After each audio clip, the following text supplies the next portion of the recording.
अब हम पढ़ेंगे पाठ 3। हमारे पाठ 3 का नाम है जय जवान जय किसान। लगभग 100 वर्ष पुरानी बात है। एक बार एक छोटा सा बालक स्कूल जा रहा था। उसके पास पैसे नहीं थे कि नाव में बैठकर गंगा पार कर सके। उसके मित्र बोले, चुपचाप नाव में बैठ जा, नाव वाले को पता नहीं चलेगा। बालक ने कहा, नहीं, मैं नाव वाले को धोखा नहीं दूंगा। नाव में बैठे अन्य लोगों ने भी कहा, बेटा नाव में बैठ जा, पैसे हम दे देंगे। बालक ने कहा, नहीं धन्यवाद। बालक किसी का एहसान लेना नहीं चाहता था। वह तट पर खड़ा नाव की ओर देखता रहा। फिर कुछ सोचकर कपड़े उतारे, कपड़ों व कॉपी किताबों की गठरी पीठ पर बांधी और नदी में कूद पड़ा। तैरते तैरते वह नदी के दूसरे किनारे जा पहुंचा। अध्यापक को जब इस घटना का पता चला तो वे बोले, नन्हे, तुम अवश्य ही एक दिन बहुत महान बनोगे।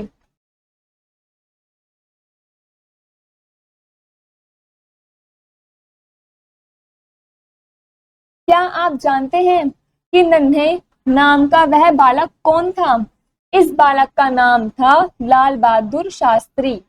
यही नन्हा बालक जवाहरलाल नेहरू के बाद सन 1964 में भारत का द्वितीय प्रधानमंत्री बना।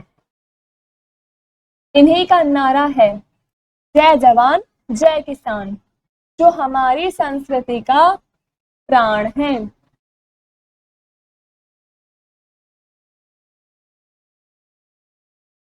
लाल बहादुर शास्त्री का जन्म एक निर्धन परिवार में 2 अक्टूबर 1904 में वाराणसी के रामनगर ग्राम में हुआ था। इनके पिता का नाम शारदा प्रसाद था तथा माता का नाम राम दुलारी देवी। शारदा प्रसाद एक अध्यापक थे, मतलब वे बच्चों को पढ़ाते थे, वे टीचर थे। लाल बहादुर शास्त्री 1.5 वर्ष की अवस्था में पितृविहीन हो गए थे, इसलिए उन्हें केवल अपनी माता का ही स्नेह मिल सका। मतलब जब लाल बहादुर शास्त्री 1.5 साल के थे तब उनके पिताजी की मौत हो चुकी थी, इसलिए उन्हें सिर्फ उनकी माता का ही प्यार मिला। इनकी विधवा मां ने इन्हें बड़े कष्टों से पाला। इनकी प्रारंभिक शिक्षा बड़ी निर्धनता से हुई। 17 वर्ष की अवस्था में गांधी जी का भाषण सुनकर वे उनसे इतने प्रभावित हुए कि स्कूल शिक्षा छोड़ स्वतंत्रता आंदोलन में कूद पड़े।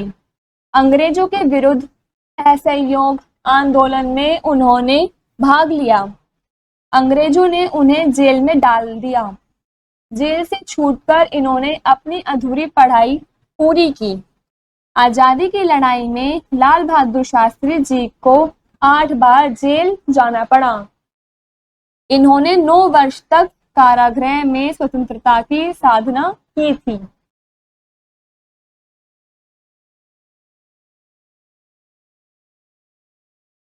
उनके संबंध में कहा जाता है कि उनका सादा जीवन तथा उच्च विचार थे। शास्त्री जी का रहन सहन बहुत सादा था।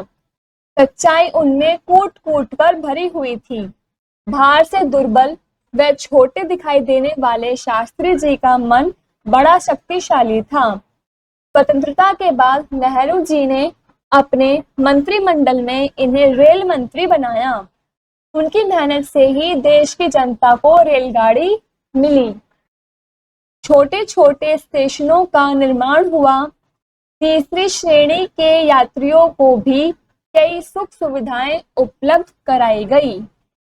उनके कार्यालय में एक रेल दुर्घटना हो जाने पर उन्होंने अपने पद से त्याग पत्र दे दिया, क्योंकि उन्हें पद का लोभ नहीं था। जब वे वर्ष 1965 में प्रधानमंत्री थे, तब पाकिस्तान ने भारत पर आक्रमण कर दिया था। इस युद्ध में भारत विजयी रहा। भारतीय रण बांकुरे पाकिस्तान में लाहौर तक घुस गए थे। उस समय दुनिया ने भारत से शांति की अपील की, और युद्ध को बंद कर दिया गया।